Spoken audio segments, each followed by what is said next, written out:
sĩ Tuấn Khanh. Chiếc lá cuối cùng sau đây.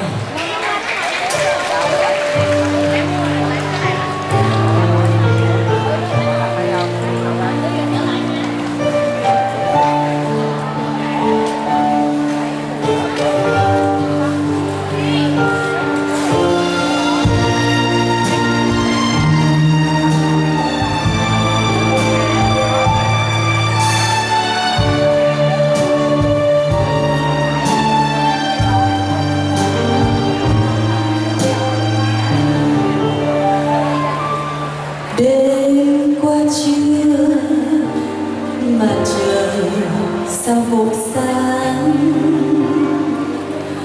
một đàn chim cánh nhỏ chờ mùa sáng. Chiều vào thu tiếng em sâu lại rơi lá trên cành từng chiếc cuốn bay xa.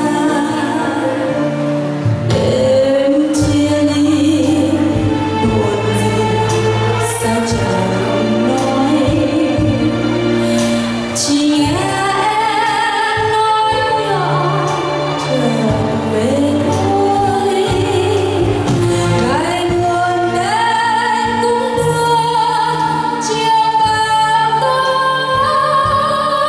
niềm vui cười mà nhớ thương không nguôi. Mộng về một đêm xuân xa, anh thì thầm ngày đó. Mộng về một đêm trăng thanh, rơi mộng vàng đập lên trăng thanh. Mộng vàng rụng trên trăng sáng, sao đầy trời từng chiếc lấp lánh. Rồi một chiều xuân tháng chín cho lòng mình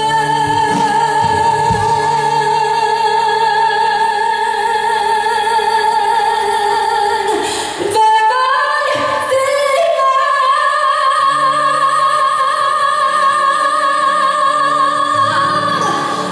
Xa nhau chưa mà nghe quạnh vắng, đường thênh thang gió lạnh một